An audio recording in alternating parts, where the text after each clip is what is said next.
নমস্কার বন্ধুরা, আজকে দুপুরে এই মাটন কারিটা বানালাম। এটার টেস্ট ভীষণ ভালো ছিল, যেটা একটু অন্যরকমভাবে তৈরি করেছিলাম।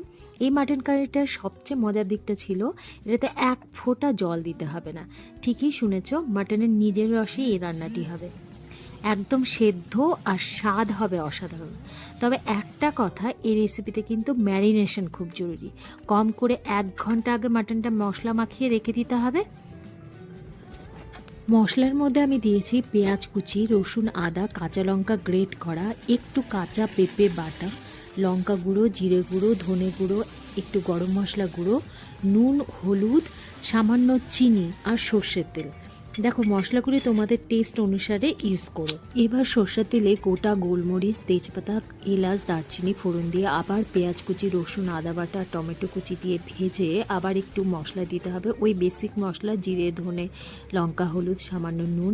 এবার ম্যারিনেশন করা মাটন দিয়ে ঢাকা দিতে হবে।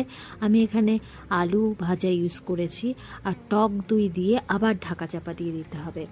রান্না করতে হবে খুব লো ফ্লেমে, ভাজা আলুটা দিয়ে দিতে হবে। রান্নাটি হবে লো ফ্লেমে, ঢাকা চাপা দিয়ে 1 ঘন্টা মতো লাগবে।